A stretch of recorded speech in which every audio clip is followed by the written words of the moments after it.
Hello everyone, welcome back. I'm Ashley of Noth here to talk to you about all things A Song of Ice and Fire.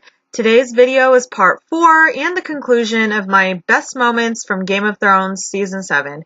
So if you're ready for my top 5 picks, just keep watching. Coming in at number 5, The Wall Falls Down. Remember not so long ago I said that Jon's stupidity gave the Night King his greatest weapon? Well, ladies and gentlemen, I present you with Exhibit A. Now that the Night King has a dragon, he was not only able to fly right over the wall, but he was also able to use his ice dragon to destroy enough of the wall to allow his army to pass through, and now it would seem that nothing can stand in their way. Speaking of this, I wanted to point out the formation of the Night King's army as they passed through the wall. It would seem they did so in the shape of a direwolf's head similar to what's on the House Stark sigil. This could be a massive hint at the Night King's true identity, and if the Night King is indeed a Stark, this could have huge implications for the story going forward. It would also explain why the Night King himself hasn't killed Jon despite their multiple run-ins, and why he didn't also kill Bran. Things are about to get very interesting up north, that's for sure. The Night King is now in the best position that he could hope for with an ice dragon and his army now through the wall and nothing that can stop them for miles. Winter has come for the realm of men, that's for sure. Coming in at number 4, the Dragon Pit meeting. Where do I begin here? This was the largest gathering of main characters since the Purple Wedding, if I'm not mistaken, and there were so many side stories off the main narrative that it was almost overwhelming. After Cersei blew up the Sept of Baelor to dispose of her enemies, I think everybody were fools to go to her stomping ground and to let her know in advance that they were coming. We've seen that Cersei had 500 barrels of pitch ready to go, but even though they weren't used on that day, I do think they'll come back into play later, but that's a video for another time. And I would be remiss if I didn't mention my favorite, the Hound. I always wondered how things would go if he encountered Brienne again, and I finally got my answer. I didn't think they'd fight again. Brienne beat the brakes off him, so I don't think he'd go signing up for round 2. But it was nice to see both of them acknowledge that nothing was personal and that they were both trying to protect Arya. Now, this also shows another dimension to the Hound that I love, and that is he has a good heart. The Hound might have told Arya that he was helping her so he could collect a ransom, but truly the Hound was helping Arya because he cared and he knew it was the right thing to do. I actually think the Hound helping Arya was his way of atoning for his inability to protect his own sister from the mountain when they were kids. And he might have been too small and too young to help his sister back then, but since the Hound's bigger and stronger, he's going to help this defenseless girl now. Also, the Hound reuniting with the Mountain was something I've looked forward to, but I've already touched on this in the countdown, so I won't go into great detail beyond saying this reunion was well worth the wait. Daenerys arriving fashionably late on Dragonback was pretty funny because it pissed Cersei off, and you know Cersei had to be thinking about the prophecy. A younger, more beautiful woman who wants to take all Cersei holds dear has arrived on her doorstep. Via Dragonback, no less. Her time is almost up, and Cersei knows it. Euron and Tyrion were pretty fun together. These two are the most witty characters on the show, so seeing them together in a scene was pretty entertaining. Jon and Daenerys had some meaningful interaction as well. We see Dany hold a dragon bone, and she talks to Jon about how the pit was the downfall of her house due to its effect on the dragons, and how without the dragons, the Targaryens were just like everyone else. As she says that last part, she passes the dragon bone to Jon, and this was a very smooth way of showing that she and Jon are both dragons, and that they are the same and not like everyone else. Then Jon tells Dany that her family hasn't seen its end, to which Dany says she can't have children, and Jon points out that the witch who murdered Drogo isn't a reliable source of information, intimating, of course, that Dany isn't infertile. So obviously this foreshadows that Dany will get pregnant by Jon and that they will restart House Targaryen with their incestuous little children. Now, I wasn't buying Cersei's pledge to help, and I feel like the double cross was fairly easy to see coming. And speaking of double crosses, does anyone else think Euron may be plotting to double cross Cersei? I know he's going to Essos to bring the Golden Company back to Westeros for Cersei, but Euron Greyjoy likes power and Euron is smart. He would have to know that despite the fact that Cersei currently sits the throne, she's only a short-term solution for him acquiring power and couldn't do much to further his plans to increase power, at least not in comparison to Daenerys. I mean, look at Euron's face when Dany arrives at the parley. He's in awe of what he sees. This is the face of a man who sees opportunity and wants to use what he sees to his advantage, not kill what he sees. And not only does Dany have dragons, but she's got the stronger military. Euron has to know it's only a matter of time before Dany takes the throne, and so it would seem Daenerys would be a better choice. Of course, Euron will kill either woman once he's got what he wants from them, but still. I think Euron is up to something, but time will tell, though. Coming in at number 3, The Fellowship of the North. Man, oh man, this part of the show was jam-packed with all sorts of gems.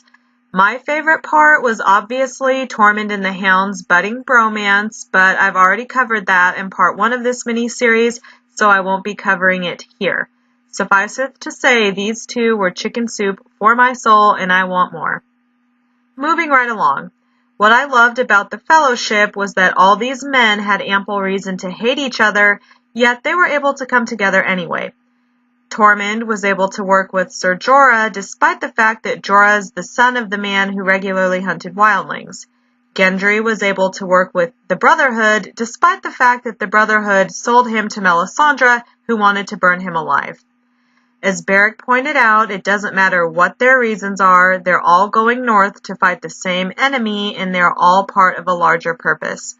Well, Beric tried to communicate this before the Hound cuts him off, telling Beric to shut his hole for fuck's sake, and asks Jon up front if the Brotherhood would go north with him or not. Gotta love a man who gets straight to the point, right? Now, let's just take a look at this. All of these warriors together in one scene. Wow. Just wow. This is a Game of Thrones mega fan's dream come true. And once the Fellowship sets out, things only get better. I really liked Jon and Tormund's conversation about Mance. I think this is actually what convinces Jon to bend the knee. Yes, Mance was a great man and a great king who wouldn't bend the knee, but a lot of Mance's people died because of that pride, and Jon doesn't want the Northmen to suffer the same fate.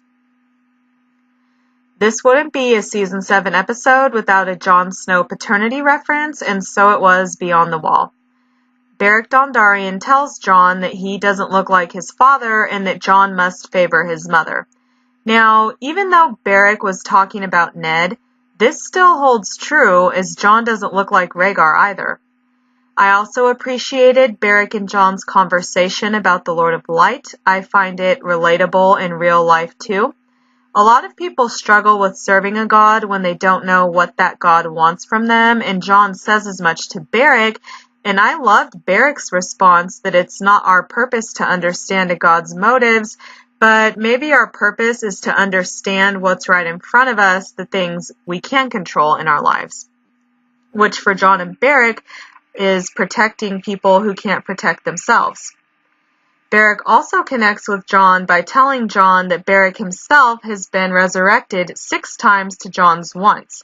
This is significant because, as George R.R. Martin has confirmed when asked how resurrection has changed Jon Snow, George says that Beric and Jon are whites powered by fire. It's kind of crazy that they're essentially the same as the whites they're fighting against, but we don't really make that association when we see them fighting each other. When shit started to pop off, my heart was about to burst out of my chest. First, the Fellowship sees the outline of what they think is a bear through a blinding blizzard, and the bear appears to get closer and closer until it's all of a sudden on the scout that's up ahead of the group. Then it's gone again in a flash, and the group gets into formation, preparing for an attack on all sides, and once again, out of nowhere, that damn bear bursts roaring through the snow gust and attacks someone, but you can't tell who it is, and then all hell breaks loose. John makes to help the person that got attacked and gets flung back through the air with a paw to the chest. Then Beric and Thoros slide their swords and make for the bear who's attacked another unknown person, but luckily one of them manages to set the white aflame, and it then, fully aflame, turns its attention to the hound. Now, due to his traumatic past with fire, the hound is froze, and this looks really bad. But Thoros steps in at the last minute, saving the hound by sacrificing himself. Now, hearing Thoros cry out in pain as he got thrashed about was pretty rough. I cried, I'll admit it, it was almost too much. And it's really sad when you think about it because Thoros undoubtedly knew he wouldn't survive this ranging, but he came anyway. It takes a strong-ass motherfucker to do something like that, and Thoros of Myr will be missed for sure. Also, the hound better do something pretty effing amazing to make this sacrifice worth it. And finally, Ser Jorah puts the white bear down by stabbing it in the head, and then the skirmish is over. Overall, I thought the way it was shot with blinding snow winds and not being able to tell who got bit until they were gone was really good. This really showed how in that moment it could have been any one of them who got killed. Nobody was safe, no matter how important the character is. This really frayed my nerves, but it was great. And then when things started popping off with the Night King's army, holy crap. I thought the Fellowship was done for. The trap they set for the one little band of walkers was pretty neat. Now, you know, I'm a sucker for Gendry swinging that hammer, so anytime he does is a plus for me. This was quite significant in that this skirmish confirmed a suspicion I think we all had, and that is when Jon killed the White Walker, all the whites it raised instantly dropped dead. Well, dead again, and for good this time. This just goes to show that even though Jon and the living are heavily outnumbered, if they strategize properly, they only have to take out the White Walker generals and then the Night King himself. And now that I'm thinking about it, wouldn't that machine Bronn used against Drogon be perfect for this? If the spear tips were made from dragon glass, the scorpion would be the ultimate weapon, and you wouldn't even have to be super close to use it either.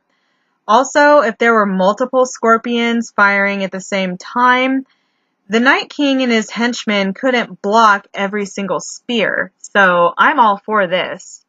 Though the goal of obtaining a white was achieved thanks to a Tormund hook and a J.J. Watt tackle from the Hound, the victory was short-lived. Them cold winds started rising, honey, and madness ensued.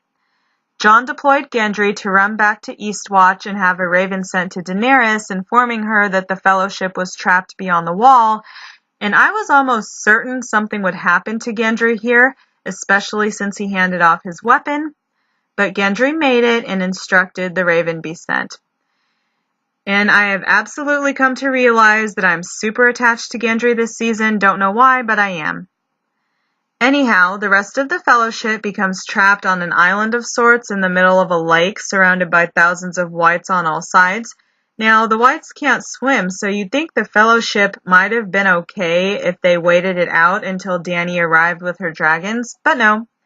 The Night King froze the water, which is revealed after the Hound throws a rock which glides across the water's surface and doesn't crack it. One by one, various whites start crossing the lake, and you just get this impending sense of doom.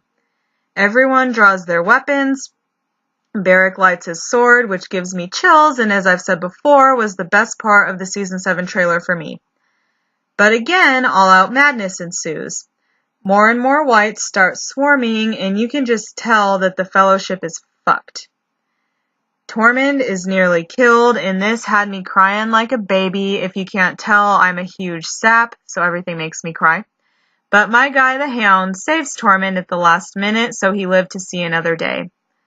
My joy was once again short-lived as Jon calls everyone to fall back, and we get this really sad scene of Jon looking at each member of the Fellowship, and everyone's giving him this look like they know this is it. They know they'll die here, and my heart just dropped. However, miraculously, Dany shows up with her dragons who clear a path for the Fellowship to escape. And for reasons I will never understand, Jon chose to stay behind fighting whites, even though the Fellowship was safe on Dragonback waiting for him. This wasted time and got Viserion killed.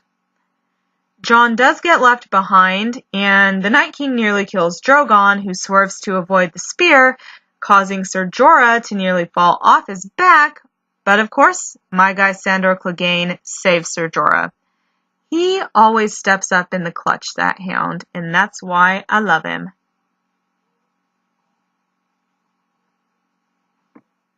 Jon continues his stupid quest to do God knows what, nearly drowns, and half frozen still tries to fight off hundreds of whites.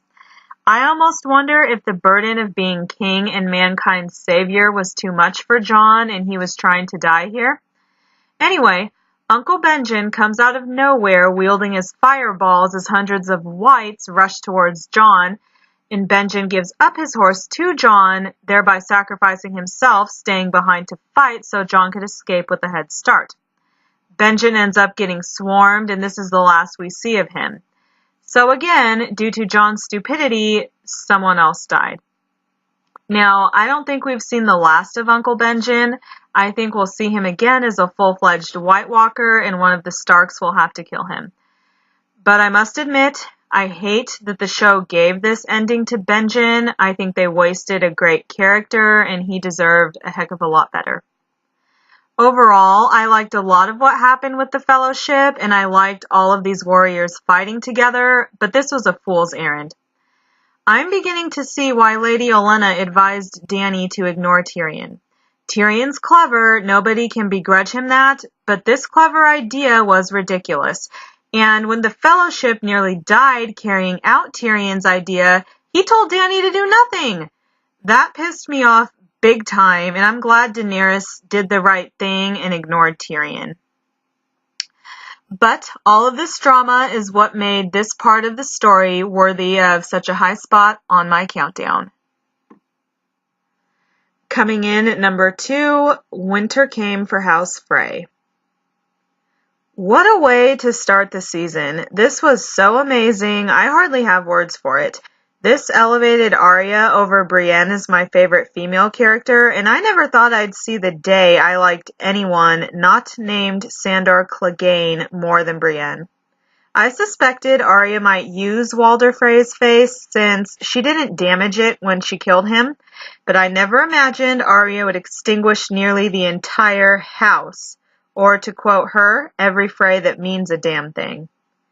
The Red Wedding is arguably the most tragic event in Game of Thrones show history, and those treacherous prick Freys had this coming.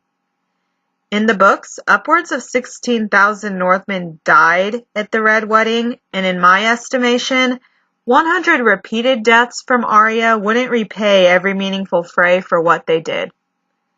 But bringing it back to Season 7, the speech was great too, as Arya points out among all those slaughtered were Robb's wife who was pregnant, Cat Stark, a mother of 5 whose throat was slit, and all the guests who were invited into the Frey's home. Just as you can see the poison starting to take effect, Arya says they didn't slaughter every one of the Starks, and that was their mistake. Then, as everyone starts choking, coughing up blood, Arya tells them they should have ripped out all the Starks, root and stem. Pause it here. This makes me wonder if Arya will take her own advice and kill every Lannister. She did say leave one wolf alive and the sheep are never safe. Therefore, as long as a Lannister is alive, the Starks are never safe. I could see her killing both Jaime and Cersei, and in the finale it looks like Jaime might be riding north. Unpausing. They all end up choking to death from the poison wine as Arya looks upon them, soaking it all in. Single-handedly, without lifting a finger, Arya extinguished an entire house by choking the life from them. In other words, Arya Valonqard House Frey. Let's take another pause. This is the exact blueprint Jaqen H'ghar gave Arya to kill Cersei, and we just saw Arya do a perfect test run. Could this have been a hint that Arya is the Valonqar? Kinda like how she walks past the word kill on a wall as she says the word Lannister. I could talk about this scene forever, guys. It was so cathartic because I will never get over this. I cried so many tears because of the Red Wedding, and this avenged it 100%. Arya has had the best story arc of any character, bar none, and I can't wait to see what's next for her. And finally, coming in at number 1, The Field of Fire. I get chills just thinking about this. This might have been the best battle scene Game of Thrones has ever done. Battle of the Bastards was close, but comparing the two is like comparing apples and oranges. Battle of the Bastards comprised almost an entire episode that was extended, if I remember right, while Daenerys' Field of Fire was just 15 to 20 minutes.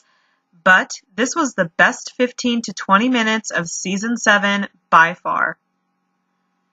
But let me back up. For those who are unfamiliar, the Field of Fire was a major battle that occurred during Aegon's conquest. Loren Lannister I, King of the Rock, teamed with Mern Gardner IX, King of the Reach, near Golden Grove to throw back the Targaryen invaders Aegon, Visenya, and Rhaenys.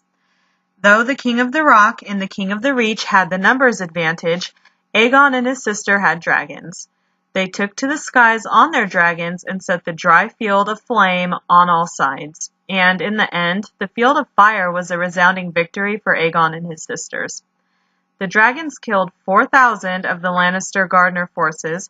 Another 1,000 men died of sword, spear, or arrow wounds. 10,000 suffered burns. The Knights of the Order of the Green Hand were wiped out entirely, as were King Mern, all of his sons, grandsons, brothers, cousins, and other kin. This was the only time during Aegon's conquest that saw all 3 dragons on the battlefield at the same time. Now, even though Daenerys didn't use all 3 of her dragons, it's clear to see how she recreated the Field of Fire. Drogon lit up everything and everyone in his path, and those who weren't burnt were slaughtered by the Dothraki Screamers. This was my personal favorite part of the battle, the episode, the season, and quite possibly the series. Seeing the Dothraki in the open field was nothing short of amazing. Before we even see them, we hear them, and we can see how just the sound of their screams strikes pure dread in the hearts of men. Then, once we get the first visual and we see just how many of the Dothraki Screamers there were, it was a pure adrenaline rush because viewers have the same thought that Bronn vocalized. The Lannisters were about to be slaughtered. And personally, nothing makes me happier. It's about damn time Robb Stark cannot be the only one to hand their ass to them in the story. And after the Dothraki broke the Lannister Tarly shield wall, they lived up to their reputation as the most fearsome warriors, second only to the Unsullied in A Song of Ice and Fire. Bronn was correct. This was a complete slaughter. The part that gave me chills is when we see the Dothraki archers jump on top of their horses to shoot their arrows. I don't even have words to fully convey how I felt when I saw this for the first time and every subsequent time I've seen it. Everything about this was so amazing. The smoothness with which they jumped, the score in the background as the archers kept position and fired their shots, and the look on Jaime Lannister's face in the midst of it all. It was just perfect. We've never seen anything like this. As Daenerys' chief Dothraki commander told Tyrion, his people don't know how to fight. Now, this was an epic victory for Daenerys, and I have to wonder if, as a nod to Khal Drogo, Daenerys wore her hair in a big, long braid. That was a really nice, subtle touch, I thought. And the whole time the Dothraki did their thing on the ground, I kept looking to the sky and saying aloud, Drogon is so effing big. 'Cause he's huge now. That shot of Drogon burning the supply chain was out of this world mesmerizing. And when he landed on the ground and destroyed the scorpion, he looked even bigger. Why on earth Jaime attempted to ride Dany down here is beyond me, but hey, nobody ever accused him of being smart. Overall, the Field of Fire was just so right. The visual was stunning, the music was great, the fighting was bone-chilling, and viewers were provided with a heart-pounding experience from beginning to end. And this just had to be my top moment of Season 7. I hope everyone enjoyed this mini-series. It was a ton of fun to make, and if you'd like another video along these lines, let me know. Give me your suggestions. I'm more than happy to do other countdowns. I am Ashley of Noth. If you enjoyed this video, please give it a thumbs up, subscribe, and join my Khalasar. As always, thank you to my blood riders and to everyone watching. I hope you all have a wonderful day and 7 blessings, friends.